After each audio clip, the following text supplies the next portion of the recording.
শতাব্দী রায় বলছে যে উনি নাকি মুখ্যমন্ত্রীর সঙ্গে কাজ করার উদ্দেশ্যে, মানে বিরাট মহৎ উদ্দেশ্যে, এমপি ফান্ডে বা এমপি ল্যান্ডে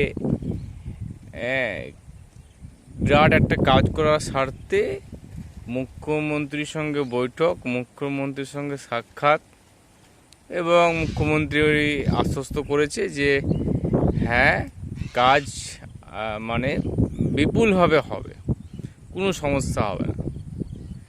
একটা জিনিস আমি বুঝতে পারছি না যে বাংলা সেলিব্রিটিদের মধ্যে শতাব্দী রায় কিন্তু খুব প্রথম থেকেই তৃণমূল দলটা কিন্তু করছে, একদম এক নম্বর বলা যেতে পারে। তো শতাব্দী রায় আজকে ধরুন 15 বছর 2009 সাল থেকে কিন্তু জিতে আসছে। 9, তারপরে 14, 19, 24, ওকে, 4বারের এমএলএ, ঠিক আছে, জয়ী এমএলএ, এমপি, 4বারের এমপি। এবং আমি তো বীরভূমেরই ছেলে এবং আমাদেরই এমপি, ঠিক আছে।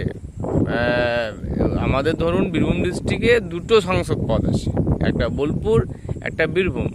তা বীরভূমের যে পদ, সেই বীরভূম পদ থেকে শতাব্দী রায় কিন্তু 4বার জিতেছে। এবং আমার সেই হিসাবে থানা তো সাঁইথিয়া বিধানসভা, থানা মোহাম্মদবাজার, তো আমার এমপি শতাব্দী রায় হচ্ছে আমার এমপি। দুঃখটা তো এখানেই লাগছে যে শতাব্দী রায় বলছে যে কাজ করার স্বার্থে, উন্নয়নের স্বার্থে মুখ্যমন্ত্রীর সঙ্গে বৈঠক। আচ্ছা, তাহলে আজকে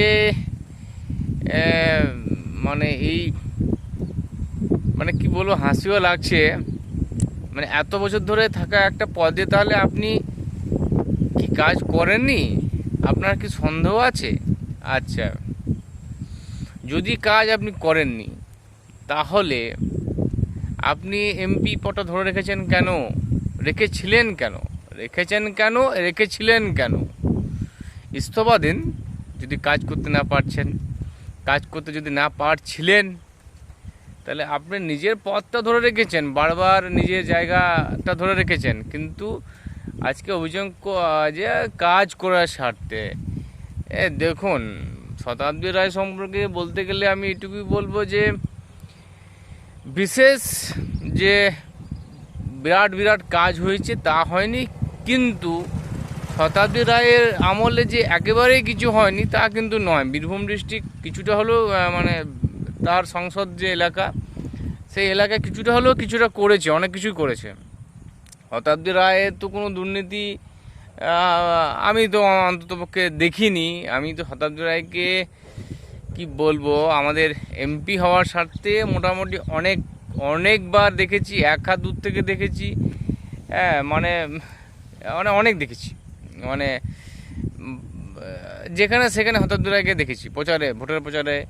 এমনি সিউড়ি আসতো, যখন রামপুরহাট যেত তখন দেখতেই পাই, সাঁইথিয়া, মোহনবাজার, তিলপাড়া, যেখানে এসেছে শতাব্দী রায় কিন্তু আমি কিন্তু খুব দেখেছি। এবার এই একটা মানুষকে এত কাছ থেকে দেখেছি, সেই মানুষটা হঠাৎ করে বলছে যে এরকম ব্যাপার, একটু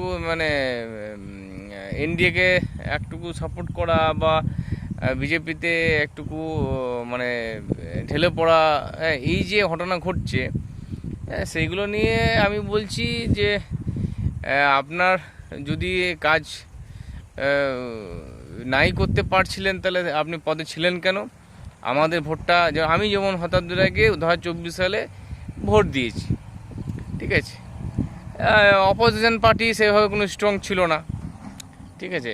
এবার তখন বিজেপিও এত অ্যাক্টিভ ছিল না, কংগ্রেস সিপিআইএমের তো কোনো গল্পই ছিল না। তো এবার ব্যাপার হচ্ছে যে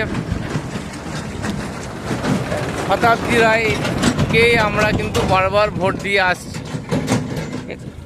এবার দুধেল গাই তো মমতা ব্যানার্জি বলেই দিয়েছে আমাদেরকে, আমরা হচ্ছে দুধেল গাই, ঠিক আছে। তো আমরা ভাই দুধ দিয়ে গেলাম, হ্যাঁ, লোকে দুধ খেয়ে শরীরে ক্যালসিয়াম বাড়িয়েই গেল, ঠিক আছে। আর পনির রান্না হয়ে পনিরও খাওয়া হয়ে গেল, মিষ্টিও কিন্তু খাওয়া হয়ে গেল। আমরা ভাই দুধ দিবার মালিক, আমরা শুধু দুধ দিয়ে গেলাম, ঠিক আছে। তো এই যে দুধের গাই, আমরা যে দুধের গাই, আমাদের একটুকু বোঝা উচিত যে এই যে এই শতাব্দী রায়ের মতো লোকরা আসে। দেখুন 2019-এ যখন ভোট কাউন্টিং হচ্ছে, তখন এই সিউড়িতে পেছিয়ে শতাব্দী রায়, সাঁতিয়াতে পেছিয়ে, আমাদের রামপুরহাট পেছিয়ে, কোথায় জিতলো জানেন শতাব্দী রায়?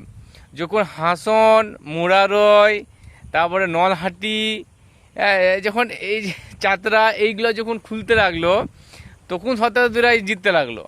তাছাড়া 2019 সালেই শতাব্দী রায় জিতে যেত। এবং ওইদিকে সব মুসলিম অধ্যুষিত এলাকা, সব দুধের গাই, সব ঠিক আছে, সংখ্যালঘু মুসলমান, এরা সব শতাব্দী রায়কে একদম প্রচুর পরিমাণে ভোট দিয়ে 2019 সালে জিতিয়েছে। 2024 সালেও একই ঘটনা।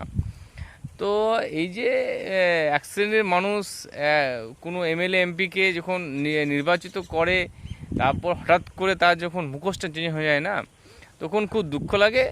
তো ব্যাপার হচ্ছে যে উনি যদি কাজ যদি করতে পারছিলেন না, আবার আমি এক জায়গায় যা কাজ যদি করতে পারছিলে না তুমি, তাহলে পদ কেন ধরে রেখেছিলে? আচ্ছা, প্রতিবাদ তো তোমাকে করতে দেখিনি কোথাও। অনুব্রতর সঙ্গে গোষ্ঠীদ্বন্দ্ব সারা জীবনই তো আমাদের বীরভূম ডিস্ট্রিক্টে আমরা তো দুটো গোষ্ঠীর মধ্যে বিভাজন দেখেই গেলাম। মানে সব থেকে বেশি যদি প্রতারিত হয়েছে ভোটিং সিস্টেমে, তো বীরভূম ডিস্ট্রিক্ট। আমাদের এখানে এত পরিমাণে, মানে ব্যাপক পরিমাণে নিজেদের মধ্যে এত সমস্যা, যার ফলে এই লোকসভা বিধানসভায় তো মানে প্রচুর ফলাফল খারাপ হয়েছে। অনেক দিন থেকেই এদের গোষ্ঠীদ্বন্দ্ব চলছে। তো আর যদি তুমি কাজ করেছো, তা তোমারও তো ভয় কেন? ঠিক আছে, যদি তুমি কাজ করেছো, তাহলে তোমার এখন নিশ্চিত থাকা দরকার যে আমি ভয় করছি, মানুষের প্রতি ভরসা আছে। ঠিক আছে, এখন আগামী দিনে কি করে নিজের গদি পাওয়ার ক্ষমতা, বিলাসিতা, ঠিক আছে, সুখের পায়রা, যে কল্যাণ মাঝে বলে সুখের পায়রা, সত্যি সুখের পায়রা হয়ে থাকবো, তারই একটা প্রচেষ্টা, এই বলে আমি এই মুহূর্তে মনে করছি। আর দেখুন, এক মাসের মধ্যে এত দেশকে ভালোবেসে নিজেদের পদগুলোকে মানে কি করে আমি ঠিকঠাক জায়গায় মজবুত করে রাখবো, এটা হয় না। দেশকে ভালোবাসতে গেলে আপনাকে এটা সময় নিতে হবে, সময় সাপেক্ষ। ঠিক আছে, সময়ের তো সবই কথা বলে, তো একটু সময় নিলে ভালো হতো। তো ঠিক আছে, যখন এক মাসের মধ্যে যখন আপনার মনে হয়েছে যে আমি খুব ভালো মানে একদম বীরভূমকে লাল করে দেবো, তো দেখি কত আমরা লাল হচ্ছি। আমরা রাঙামাটির দেশ, তো লাল মাটির দেশ, তো দেখি যদি এবার লাল বলতে আবার দেখে নেবা সিপিএম করতে লেগেন না, ওই লাল বলিনি, মানে এরকম মানে উন্নয়নের লাল, উন্নয়নের লাল যেন দেখতে পাই। মুখ্যমন্ত্রীর সঙ্গে বৈঠক যখন করেছেন, তো ওনার বীরভূমে নিশ্চয়ই লাল মানে বীরভূম নিশ্চয়ই সবুজ, নীল, আবির, গেরুয়াও কোনো অসুবিধা নাই। কিন্তু ঘটনা হচ্ছে যে উন্নয়নটা দেখতে পাবো, নাহলে উন্নয়ন রাস্তা দাঁড়িয়ে আছে এরকম যেন আবার শুনতে না হয়, যেন দেখতেও পাই। ঠিক আছে।